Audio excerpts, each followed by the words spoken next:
It's the, what is it, the 18th of October, and I'm just down on the southwest corner of the Liverpool Plains today, down in Premer Valley. And I'm in a crop of durum wheat, I think it is at the moment. And it's pretty typical of the wheat down here, probably a little further advanced than a bit of it. But same story as what I was looking at the other week. Very dry. And nowhere near as many heads per metre as what you'd expect to see, particularly in this part of the world.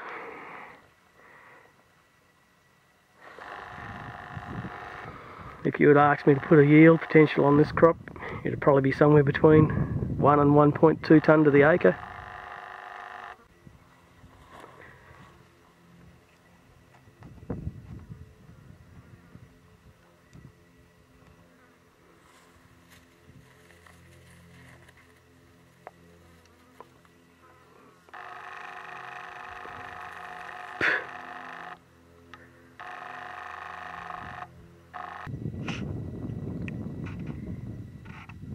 Still down here at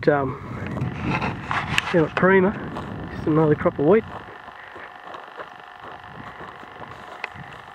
The ground's cracking up pretty deep in most crops now. Realistically, down here in particular, we haven't had a lot of rain for the last 2 months. This crop looks a little better than the last crop we went into, but still you get these patches through it, but once we get off the headland we'll be able to have a decent look at it.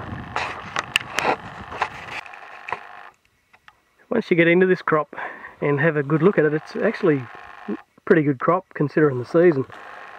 Like, you start to look at how this ground's cracking up down here. It's obviously hasn't got a lot of moisture left in it, but you know, a head count sort of reveals that it's got around the 50 or 60 heads per metre, and the grain count per head, if it fills 3 wide, is up around that 60. So it's, you know, realistically we're probably looking at a 20-22 bag crop here quite easily. So it's exceptional given the season. But the big ask now is whether it's going to have a screenings issue, because it is such a large crop. So being durum, it might save it. It's a larger grain, it doesn't screen out quite as badly, but it's still got a few weeks left in it yet. The flag leaf's still quite green, so still had plenty of potential here. But yeah, probably one of the best crops I've seen in quite a while. Still down near Premer, near Bundella. This is a pretty good example of how variable it is down here. Not 2k away from that last crop that we were in, that was looking likely to be over 4 tonne to the hectare, and just down the road a little bit we're looking at this. So look, I'm not quite sure what's gone on here. I haven't talked to the grower. It's obviously in pretty bad shape. I don't know whether it's chemical, whether it's short fallow, or simply a lack of rain, but yeah, definitely, geez, I don't know, you'd probably even toss the coin whether to pull a header in here.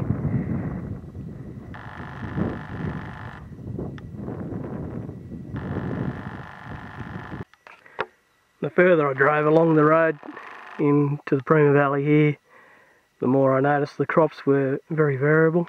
There was a lot of young crops, as well as crops that looked like they'd been washed out and re-sown. So yeah, I think that's probably got a lot to do with that last poor crop that we looked at. It's probably been had it bad from too much water and then too little water, but there was quite a lot of crops only at this growth stage, and you can see in the soil, and the cracks starting to appear in the soil now, and unless a crop at this growth stage gets 2 to 3 inches of rain the next few weeks before the hot weather starts, it's going nowhere fast.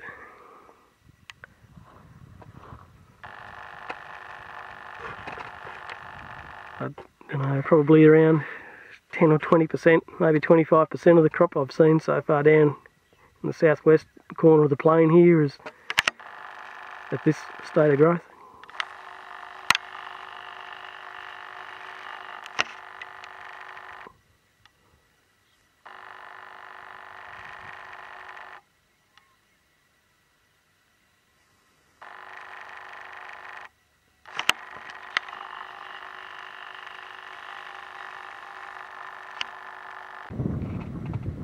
just at Tambar Springs in a crop of Janderoy planted at the end of June with Richard Hudson, who's quickly running away from me as I video.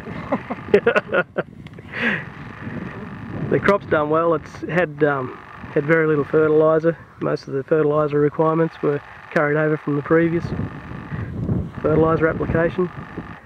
This is Janderoy. It's showing no sign really of disease, and just doing a quick head count on it and a grain count, it looks like it'll probably yield somewhere around 1.4 tonne to the acre. So not too bad given the season. How much rain have you had here, Richard? Probably about 80 mils in crop. Yep. And not much in the last 2 months. Nothing. Oh, yeah, a few showers. That's about it.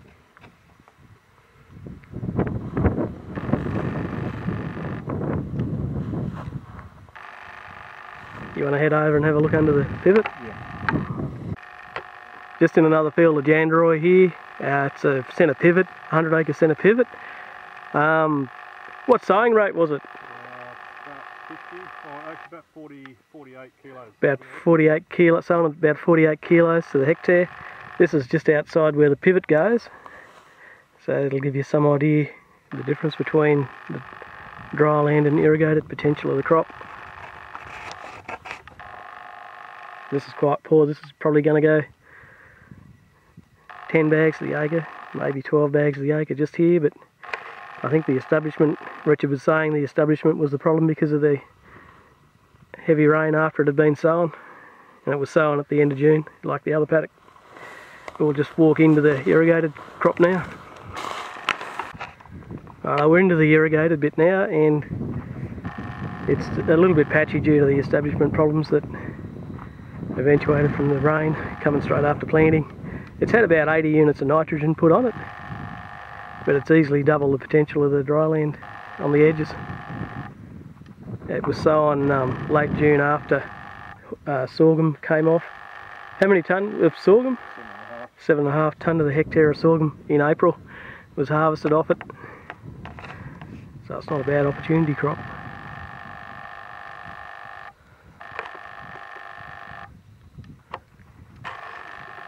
Smile.